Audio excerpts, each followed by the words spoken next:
ओम नमः शिवाय। श्री शिवलीलामृत अध्याय 9 भस्म महिमा। हा अध्याय वाचल्याने पूर्वजन्मातील धागेदोरे जुळून ऋणानुबंध फिटतील, पूर्व पाप नाश होईल। ओम नमः शिवाय। सूत म्हणाले, सज्जन हो, वामदेव नावाचा महाज्ञानी मुनी सर्वांगास भस्म लावून दिगंबर अवस्थेत एकटाच वनसंचार करीत असे। एके दिवशी भुकेने कासावीस झालेल्या एका ब्रह्मराक्षसाने त्याला खाण्यासाठी पकडले असता मुनीच्या अंगावरचे थोडेसे भस्म त्याच्याही अंगाला लागले।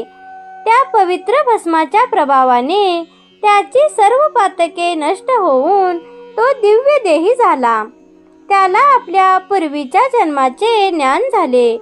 मुनी चरणांना वंदन करून तो म्हणाला, गुरुदेव, तुमच्या दर्शनाने मी पावन झालो आहे आणि आता तुमच्या समोर माझे मनोगत सांगितले तर मी शिवपदास प्राप्त होईन।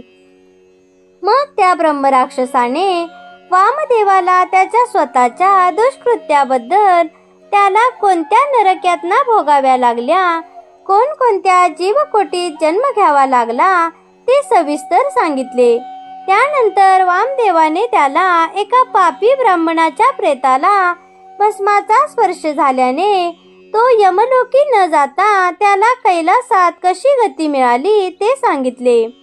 शिवप्रणीत भस्म महात्म्यही सांगितले। भस्म प्रभावाने निष्पाप झालेल्या त्या ब्रह्मराक्षसाला कैलासात स्थान मिळाले।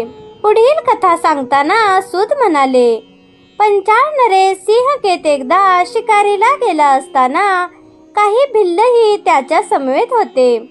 त्यातील एका भिल्लाला भग्न शिवालयात खाली पडलेले एक शिवलिंग दिसले।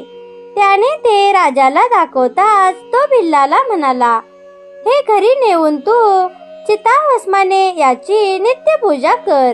चिताभस्माशिवाय नैवेद्य दाखवू नको।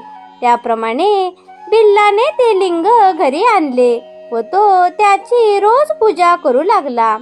एके दिवशी खूप हिंडूनही त्याला ताजे चिताभस्म मिळाले नाही म्हणून तो चिंताग्रस्त झाला।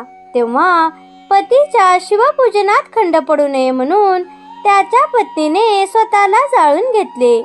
त्या भस्माने त्याने शिवपूजन केले व नेहमीच्या सवयीप्रमाणे नैवेद्य आणण्यासाठी पत्नीला हाक मारली। तर काय आश्चर्य, दिव्य रूप झालेली त्याची पत्नी नैवेद्य घेऊन आली। पूजन झाल्यावर आपल्या पत्नीला जिवंत पाहून त्याला मोठे आश्चर्य वाटले। शिवकृपेने तोही शिवरूप झाला आणि पत्नीसह शिवलोकी गेला। हे वृत्त कळताच सिंहकेतही शिवभक्ती करू लागला आणि अंती शिवपदास पोचला। ओम नमः शिवाय।